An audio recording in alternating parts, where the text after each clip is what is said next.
I got 5 on it. Boom, boom. Do-doom, doom.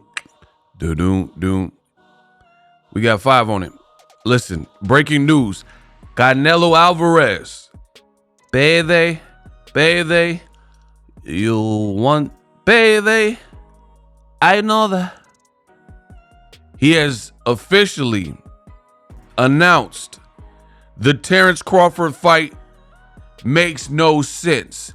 He ain't fighting him. It's a lose-lose situation, basically. And Canelo says he stands nothing to gain by fighting Bud Crawford. And your man Ego gonna talk about it. You'll want payday. Now, I'm not gonna lie to you, kid. I seen this coming a mile away, and I said it in my videos. Canelo was not finna fight no Terence Crawford. Crawford was holding out hope that Canelo Alvarez would face him, but Canelo Alvarez has basically dismissed this idea. Says Crawford, he too little, he too small. Canelo says, and I quote, I have everything to lose and nothing to gain, because if I win, they'll say, oh, he was too small. Funny thing is this, what Canelo is saying here is exactly what your boy Ego has been telling you. Yes, you at home, you the fans. I got to be the best. I came in boxing and made this game look so pretty. It's so pretty. And the funny thing is, I never got hyped for this fight. I never got up for this fight. I never anticipated this fight, if you will. I never thought it was happening. I never thought it was close to being done. And let me go on a quick rant. We got to improve boxing. The usual suspects, the clickbait, if we ever want the sport of boxing to grow. There were a lot of rumors and people taking a stab in the dark and a guess as to who Canelo's fighting next, who Gervonta Davis is fighting next. And that's all it was. Speculation, conjecture, and pure guesswork, right? Canelo didn't say these things. And you had people saying he's fighting Jamal Charlo, Jaime Munguia. And then when Charlo was on vacation and says, I ain't talked to Al, then they had to reroute. So we don't know if Canelo is fighting Jamal Charlo, because all he said in that video was he hasn't talked to Al and nothing's official, right? But because people are trying to play Matlock online and engagement farm and look for like hot topics, people are making anything in the news, and a lot of this stuff is not newsworthy. We don't know who Canelo is fighting next. That's a fact. Canelo has not actually, as of me recording this video, he's not confirmed or denied. Well, actually, he has denied a couple people, but he hasn't confirmed who he's actually fighting, is the best way to say it. And again, you have people reaching and grasping at straws trying to find out who he's fighting. 1 minute they say it's Jaime Munguia, then they said it's Jamal Charlo, then Jamal Charlo posted the video from Turks, and now they say, oh man, he must be fighting Bud or David Benavidez. And then now he comes out and he tells you from the horse's mouth, he ain't fighting Bud Crawford. In the words of Rihanna, Riri, you look so dumb right now. You look so dumb right now. Notice in boxing, your man Ego, I never look dumb. I never look this dumb because, first of all, it's not even that serious. Second of all, I just don't put out random content. I tell you, and even if I do cover, let's say, a rumor, I do it in such a way where I let you know it's a rumor. I let you know this is what people are saying. And then usually I give you my own opinion if I agree or deny, reject the deposits. And there's a lot of people, they don't do that. There's no integrity in boxing. So what will happen instead is you see a bunch of clickbait and sensationalized titles to try to attract or lead people to believe X, Y, and Z is the case, and pure negativity and shock value. Like right now, if I made a video and I said Gervonta Davis is ducking Devin Haney and you won't believe he refuses Saudi Arabia offer and this, that, people will click on it because it's drama related, and it doesn't even have to be true. What I'm saying in the video, I don't even have to be cooking, but because people like Gervonta, some people don't like Gervonta, it becomes, and Gervonta's the face of boxing, it becomes click worthy.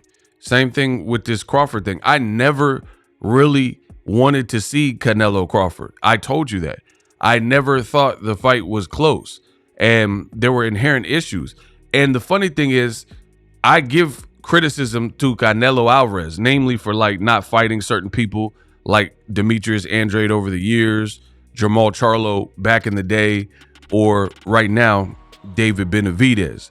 You're holding these belts hostage, and it looks like, I don't know, we'll see who he fights, but if you don't fight David Benavidez, that's a serious problem, right? But ironically, some people are expecting me to go all out and, call Canelo a duck and say he's ducking Crawford, but I don't actually feel that way. Maybe Crawford could beat him, I don't know, but I don't think, from what I know about Canelo, and I've covered his whole career, I don't think he would be more so intimidated by someone 3 divisions underneath him when he's been boxing since age 15. And sometimes you got to put your feelings aside, your personal feelings aside, and listen and study, listen to what people are saying, and then you can check it for continuity, check it for consistency, and see if these things make sense to you. What Canelo has stated, I do think makes sense. Hate to break it to you, it actually makes sense. What does Canelo gain from a Crawford, right? Now, some will make the argument, oh, Crawford's number 1 pound for pound. That's subjective. I personally have Crawford number 1 pound for pound, but he's number 1 pound for pound based on what he's done to this point, which is lightweight through welterweight, right? And those fights. He hasn't done anything north of 147. Had no big fights at 54, 160, or 168. So Canelo's right. Why would Canelo be looking down 3 divisions when, and here's the thing that I also said, we have Canelo Alvarez, who literally just did this, his very last fight, fought a man 2 divisions underneath him, and it was non-competitive. And that was Jermell Charlo. Now, I get it. Some people, they're going to make the argument, oh, but Jermell Charlo's a different fighter than Terence Crawford. Absolutely. Every fighter. I mean, Jermell Charlo has a twin brother, Jamal Charlo, and their styles are not even mirror images of each other. So I get it. Crawford fights like Crawford. However, what I do know about boxing is this. They say a great little man loses to a good big man, right? And moving up 3 weight classes is in one fell swoop. No tune-ups, no acclimation. We don't know what you could do. So I don't like that premise in the world of boxing, and I will explain and expand further. Please subscribe. Crawford has proven nothing in those higher divisions because he hasn't fought there, right? I would even, and I said this before, but for the new listeners, hear me and hear me loudly and clearly. Why doesn't Terence Crawford, if he's super serious, if this is not just a cash out fight to pad your retirement, right, move up and fight David Morrell Jr.? Why doesn't Crawford move up and fight against David Benavidez Jr.? Right? Now, I know some people are scratching their heads. They say, oh, ego, but why? Why should Crawford have to fight anybody else? to prove that he's worthy of even fighting anybody in those divisions. So if Canelo is the biggest star at 168, he has all the belts at 168. Why not fight the guys that don't have all the belts, that are great fighters? David Benavidez, the two Davids, David Morrell Jr., and then the winner of that fight, then fights Canelo Alvarez. But Crawford and his team and his fans, they want the golden ticket straight to Canelo Alvarez without having to prove, hey, I'm the same Crawford that's at 47, that was at 40, that was undisputed in those two divisions, that fought at 135, at 154, at 160, at 168. Like, even if Crawford had a 54 or 60 fights and he looked more dangerous or something like that, even then you would have at least more of a cause to suggest that Crawford needs to be at 168. But he wants to go straight away to the lead guy, which is Canelo Alvarez. And I don't believe in that. You know, that I don't think you should climb up the ladder. And it'd be one thing if there was no competition at 54. It would be one thing if there's no competition at 160. Like, for example, what comes to mind for me is Adrian Broner. Ah, man, you know, AB, Archbishop, algebra books. Broner was at 35 at lightweight, and then he jumped all the way to 47 to fight Paulie Malignaggi and then Maidana. But the reason Broner did that is because at that time, there wasn't much smoke at 140. So that's why he bypassed 140. But the same cannot be said for Terence Bud Crawford. We can't say there's no smoke at 54 when you got Tim Tszyu and Keith Thurman winner. We can't say there's no smoke at 160 when you got good guys like Carlos Adames, who sparred with Bud, or guys like Charlo, you know, Jermall. So we can't say that there's nobody in those two divisions, so he has to bypass those and get Canelo. So for me, it's always been looked at as a cash out fight, and Canelo is right. It gives Crawford every piece of confidence in the world, because no matter what the outcome is, obviously, let's use best case scenario. Best case scenario, Crawford beats and defeats Canelo Alvarez, right? That's common sense. He would be regarded for moving up 21 pounds and beating the guy. But worst case scenario, you get beat up, you lose, your record is blemished, you get this crazy paycheck that you bypass other people that were trying to get that crazy paycheck, like David Benavidez and David Morrell and everybody else closer in weight that wants to fight Canelo Alvarez, baby.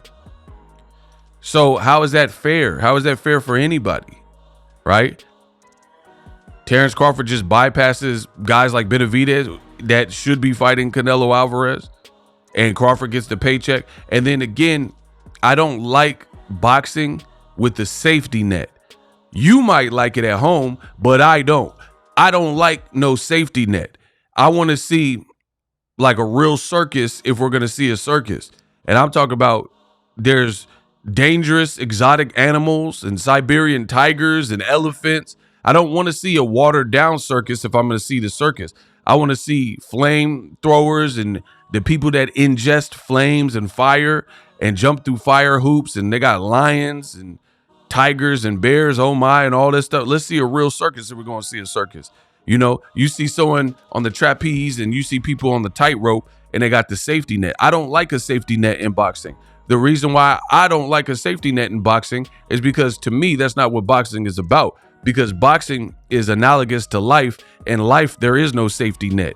If you make all the wrong decisions, there's nothing to brace your fall. Yeah, you might have your parents who back you up, or some friends, or, you know, a little bit of money saved up. But if you make egregious choices, there's no safety net. And that's what boxing is, and that's what boxing should be. So it shouldn't be, hey, I get to bypass and cut in line on all these people and fight Canelo Alvarez, and in the event that I get stretched in Amir Khan or beat, then I could always fall back on, oh, I made a lot of money, I had a hell of a career. and I was too small. So Canelo's right. If he wins, people will say that Crawford is too small. That's exactly what they're saying to Jermell Charlo, and they're saying about Canelo fighting him. That's what they said with Amir Khan. So I don't like this whole dare to be great garbage. It sounds stupid, right? It sounds stupid. Now, the funny thing is, some people, they're like, oh, Ego, I disagree with you. I don't give a uck. But besides me not caring, the other thing people are saying, they say they don't agree with what I'm saying, but a lot of these are Crawford fans that don't agree with what I'm saying. But you agree when Terence Crawford said that Jaron Boots Ennis, a guy who has been calling him out, they're in the same weight class. At a point in time, Jaron Boots Ennis was Terence Crawford's mandatory, and Terence Crawford, despite all of these things that I just laid out for you so eloquently, Terence Crawford stated that Jaron Ennis was not worth his time. He stated that Jaron Boots Ennis was a lose-lose situation. It's like a lose-lose already, my rep ruined. How I be due, we know will accept losing. Joey. So it's ironic that the Bud Buddies, they come out and say they don't agree with me, but then you allowed your leader, Terence Crawford, to front on Jaron Boots Ennis, who's in his division, who's calling him out, who's a great fighter, who needs a big marquee name to really solidify himself, who is now the IBF champion because Crawford got stripped. And these same people watched that and allowed that Crawford to just say, oh, why should I fight him? He brings nothing to the table. So now Canelo's doing the same thing to you. He's saying a fight with you brings nothing to the table. I'm Canelo Alvarez. I can make money fighting, Lord knows, pretty much a lot of people. These networks are paying me for it. I mean, we've seen it with the Yildirim. DAZN paid him crazy money to fight a Yildirim. So Canelo doesn't need you for that, for fans, for fame, for anything in that realm. He doesn't need you, like in terms of financial gain. He can make a lot of money fighting David Benavidez or even lesser. And I'm not saying I condone the lesser matches, but proof in the pudding, he's making money. He has a better resume than you. So he doesn't need you for the, like, oh, I need the resume. He fought Floyd Mayweather, who's better than Crawford. He fought Triple G in it, you know, pretty much Triple G's prime. He fought him 3 times. Fought Edeslandi Lara. He fought against Bivol, who beat him, you know. So he's already fought against very talented elite fighters, great fighters, Austin Trout at the time, and, you know, Angulo. All these people were ranked. All these guys were threats. All these guys were, you know, doing their thing at that given time. Shane Mosley he fought. So he doesn't need Crawford for really anything. Like, oh, fight this guy 21 pounds underneath you for clout. Like, he doesn't have to take that. And like I said, he's right. If he, like, let's just say Crawford, even if Crawford lost but looked good for 4 rounds, that hurts Canelo's stock because people are like, dang, you let this man move up 21 pounds? 21, can you do something for me? Right? You let the man move up 21 pounds and school you if Crawford were to win. Or you let this man move up 21 pounds and get with you. And you let this man move up all this weight and even win rounds against you. Then it's a lose-lose for Canelo. And again, ironically, the funny thing is you got the Bud Buddies who are the most angry with this news that Canelo is shooting down Bud Crawford, saying that a fight with Bud Crawford doesn't make sense for his career and it's a lose-lose. But this is the same energy that Crawford had for Boots, which is a lot harder to explain given the fact of Crawford's resume lacking. Canelo's resume doesn't lack. Crawford's resume, even with 1 arrow fight, it still leaves more to be desired. And of course, as I mentioned earlier, Boots is in his weight class and was his mandatory and now has his IBF belt, and he's no longer undisputed currently. So yeah, Canelo is 1,000% right. He doesn't really stand to gain much by having a smaller guy. And it's ironic that people are going to make it like, oh, Canelo's ducking and Canelo's scared and all that type of stuff. But I predicted this. because I am the best in the business, and it's not even close. I told you, the reality is the military has an acronym, and it's called WIFM. It stands for What's in It for Me. That's what Canelo is asking you guys. That military acronym, WIFM.